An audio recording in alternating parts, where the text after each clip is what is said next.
Yung mga uniforme na nakita sa Porac na may People's Liberation Army seal is an indication that Chinese military people are running the show in these facilities. Sinisinimula na po tayo ng kanilang operasyon. I don't want to be emotional, Your Honor, but I think, may I say with this statement that I think it's high time for us, the government officials, interagency, especially the Filipino people, na sana talaga magkaisa maintindihan yung problema. This is mind conditioning. Naalala niyo po ba yung mga tarpaulin na ganito na kung saan gagawin tayong probinsya ng China? This is a mind setting. This is mind conditioning. Ilan pa kaya ang alis go sa ating mga elected officials? Ilan pa kaya sa kanila o sa amin o sa atin dito ang supported directly or indirectly by the wide, comprehensive mobilization of their different elements to perpetrate their intention to control our nation and invade us without firing a single bullet. To protect our national interest. Yes, I agree that there is a national security implication. And this book that you have given me, the silent invasion that is happening in Australia as well, the China's influence in Australia, the same thing is happening in this country. Pero marami po sa ating mga kasamahan ang bulok. Banggitin ko lang, Mr. Chair, for the information of everybody. Pagkabanggit kay General Acorda na parang ang impression ng iba ay ano siya doon parang protector ang dating. Pero in fairness to General Acorda, Mr. Chair, ang operation ni Colonel Alejandro was February 1, 2023. The following day, February 2, 2023, nasibak sa pwesto si Colonel Alejandro. And General Acorda, nag-assume po siya April 24, 2023. Ibig sabihin po, nasibak na si Colonel Alejandro bago pa siya nag-assume as Chief PNP. And on March 13, 2024, nag-conduct ng operation si Colonel Boyacao. Successful din. Si General Acorda nag-assume naman April 1, 2024. Nag-retire. And after his retirement, on April 17, 2024, doon nasibak sa pwesto si Colonel Boyacao. In other words, doon sa pagka-relieve ni Colonel Alejandro and Colonel Boyacao, definitely wala sa position si General Acorda, Mr. Chair. Most of your years in your career ay sa Intel ka.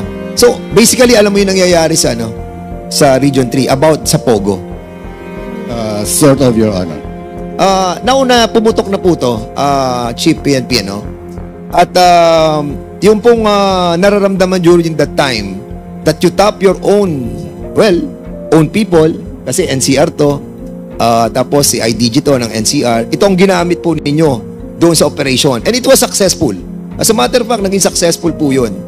Now, it can be told that yung nasa intelligence ninyo po, gathering nyo, napatunayan nyo na napakalaki nitong problema. Di po ba? Yes, Your Honor.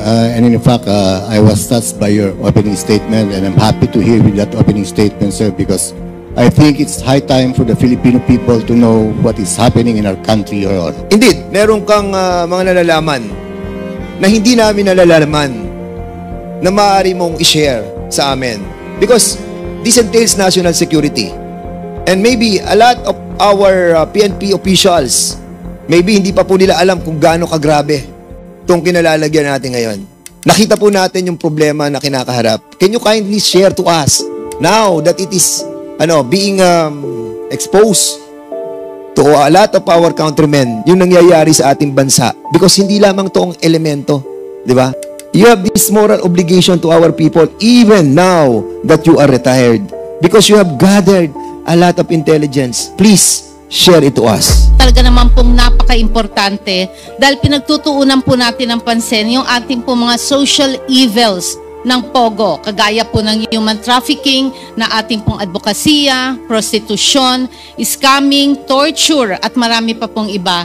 Ganun din po yung napakalaking revenues ng ating gobyerno na sinasabi po nating maaaring nakukuha sa POGO at nawawala rin pong revenues. Pero dapat po pagdiinan po natin at bigyan natin ng madiin na posibilidad na nagagamit din po ang mga POGO para sa ating mga military intelligence operations ng military ng China laban sa ating national security at interest. Dahil bakit ko po nasabi, napakarami pong uniforme ang nakita po sa mga POGO hubs. Masisili po natin ang anggulo na ito dahil dito ang People's Liberation Army ng China, yung uniforme, ito po ba ay ginagamit na uniforme ng mga security ng mga POGO? Bilang retired Police Commission Officer, naniniwala po ako, yan yung sinasabi ni Honorable Congressman Paduano. Yang bakit maraming excess officers or bakit maraming floating na Police Commission Officers sinusweldo ng gobyerno, ng taong bayan, pero yung trabaho nila hindi tugma do sa kanilang posisyon. Ibig sabihin po, Mr. Chair, may problema doon. Parang kung titingnan natin, parang yung engineer, pinwesto mo, karpintero. Kasi hindi commensurate doon sa kanyang position eh. Sa lahat ng ahensya ng ating gobyerno na nakikipagsabwatan sa kalaban ng ating bansa, must be held responsible. Pero katulad ng sinabi ko kanina sa aking opening remarks, let's move forward. Magkaisa tayo. Huwag nating hayaan yung mga nagkasala, but moving forward, magkaisa tayo because our freedom is at stake.